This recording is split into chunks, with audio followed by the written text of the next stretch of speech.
ದೇವಜನರೇ, ನಿಮ್ಮೆಲ್ಲರಿಗೂ ಯೇಸು ಕ್ರಿಸ್ತನ ಶ್ರೇಷ್ಠವಾದ ನಾಮದಲ್ಲಿ ವಂದನೆಗಳು. ಶಾಲೋಮ್, ನಿಮಗೆ ಸಮಾಧಾನವಾಗಲಿ. ಈ ದಿನ ದೇವರ ವಾಕ್ಯದ ಜ್ಞಾನಕ್ಕಾಗಿರುವಂಥ ವಿಷಯ, ನಾವು ಕ್ರಿಸ್ತನ ಪರಿಮಳವಾಗಿದ್ದೇವೆ. ಅದಕ್ಕೆ ಆಧಾರವಾಗಿ 2 ಕೊರಿಂಥ 2ನೇ ಅಧ್ಯಾಯ 15ನೇ ವಚನ, ನಾವು ದೇವರ ಮುಂದೆ ಕ್ರಿಸ್ತನ ಪರಿಮಳವಾಗಿದ್ದೇವೆ. ಅಮೇರಿಕದ 35ನೇ ಅಧ್ಯಕ್ಷರಾಗಿದ್ದಂಥ ಜಾನ್ ಎಫ್ ಕೆನಡಿ ತನ್ನ ಯೌವನದಲ್ಲಿ ಒಂದು ವಾಸನೆಯಾದ ದ್ರವ್ಯವನ್ನು ತಯಾರಿಸುವ ಕಂಪನಿಯಲ್ಲಿ ಕೆಲಸ ಮಾಡಿದರು. ಅವರು ತನ್ನ ಕೆಲಸವನ್ನು ಮುಗಿಸಿ ಮನೆಗೆ ಹಿಂತಿರುಗಿರುವಾಗ ಆ ಬೀದಿಯ ಮೂಲೆಯಲ್ಲಿ ಬರುವಾಗ ದಾರಿಯಲ್ಲಿ ಇರುವವರು ಕೆನಡಿ ಬರುತ್ತಿದ್ದಾರೆ ಎಂಬುದಾಗಿ ಹೇಳಿಬಿಡುತ್ತಿದ್ದರು. ಕಾರಣ, ಅವರು ಆ ಪರಿಮಳ ವಾಸನೆಯ ಕಂಪನಿಯಲ್ಲಿ ಕೆಲಸ ಮಾಡುತ್ತಿದ್ದರಿಂದ ಅವರು ವಾಸನೆ ಅಷ್ಟು ದೂರದಲ್ಲೇ ಅದು ಬೀರುತ್ತಾ ಇತ್ತು. ಪ್ರೀತಿಯುಳ್ಳ ದೇವಜನರೇ, ಅದೇ ವಿಧದಲ್ಲಿ ನಾವು ಸಹ ಲೋಕಕ್ಕೆ ಪರಿಮಳವಾಗಿ ಜೀವಿಸಲು ಕರೆಯಲ್ಪಟ್ಟಿದ್ದೇವೆ. ನಾವು ಕ್ರಿಸ್ತನ ಪರಿಮಳವಾಗಿದ್ದೇವೆ. ನಾವು ಎಲ್ಲಿ ಹೋಗ್ತೇವೆಯೋ ಅಲ್ಲಿ ಜನರು ಆ ಕ್ರಿಸ್ತನ ಪರಿಮಳ ಸುವಾಸನೆಯನ್ನು ಅನುಭವಿಸಬೇಕು. ಕರ್ತನಾದ ಯೇಸು ಕ್ರಿಸ್ತನನ್ನು ನಮ್ಮ ಜೀವನದ ಮೂಲಕ, ನಮ್ಮ ಕ್ರಿಯೆಗಳ ಮೂಲಕ ಹೊರಪಡಿಸುವುದೇ ಸಾಕ್ಷಿ. ನಮ್ಮ ಕ್ರಿಯೆಗಳ ಮೂಲಕ ಯೇಸುವನ್ನು ಹೇಗೆ ಪ್ರಕಟಪಡಿಸಲು ಸಾಧ್ಯ? ತಂದೆಯ ಸ್ವಾರೂಪ್ಯವು ಮಗುವಿನ ಬಳಿ ಕಂಡರೆ ನಿನ್ನ ತಂದೆ ಇವರ ಎಂಬುದಾಗಿ ಕೇಳುತ್ತೇವೆ ಅಲ್ಲವೇ? ಅದರಂತೆ ನಮ್ಮ ಪರಮ ತಂದೆಯ ಸ್ವಾರೂಪ್ಯವು ನಮ್ಮಲ್ಲಿ ಕಾಣಬೇಕು. ನೋಡ್ರಿ, ಅಲ್ಲಿ ಕೆನಡಿ ಬರುತ್ತಾ ಇರುವಾಗ ಕೆನಡಿ ಬರ್ತಾ ಇದ್ದಾರೆ ಎಂಬುದಾಗಿ ಜನಕ್ಕೆ ಗೊತ್ತಾಗ್ತಾ ಇತ್ತು. ಅದೇ ವಿಧದಲ್ಲಿ ನಮಗೂ ಸಹ ದೇವರು ಪರಿಶುದ್ಧಾತ್ಮನ ಅಭಿಷೇಕ ಕೊಟ್ಟಿದ್ದಾರೆ.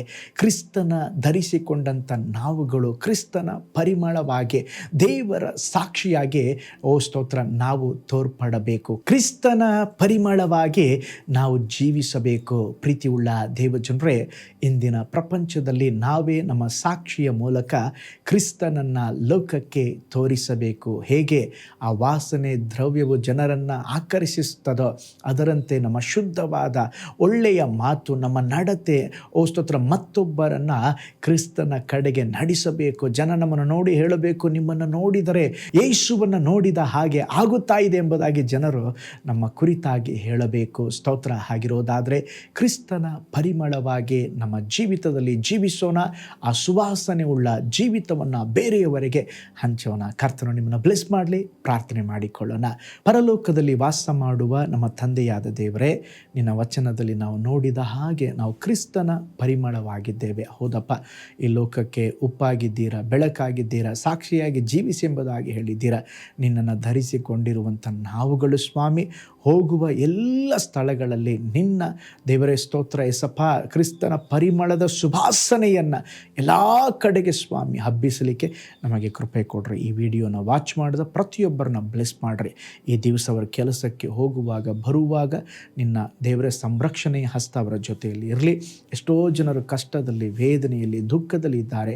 ಅವರೆಲ್ಲರನ್ನ ಸಂಧಿಸ್ರಿ. ಅವರ ಜೀವನದಲ್ಲಿ ಒಂದು ಬಿಡುಗಡೆ ಉಂಟಾಗಲಿ ಸ್ವಾಮಿ. ಈ ದಿನ ಕೂಡ ಜಯಕರವಾದ ಜೀವಿತವನ್ನು ಜೀವಿಸಲಿಕ್ಕೆ ನಮಗೆ ಸಹಾಯ ಮಾಡಿರಿ.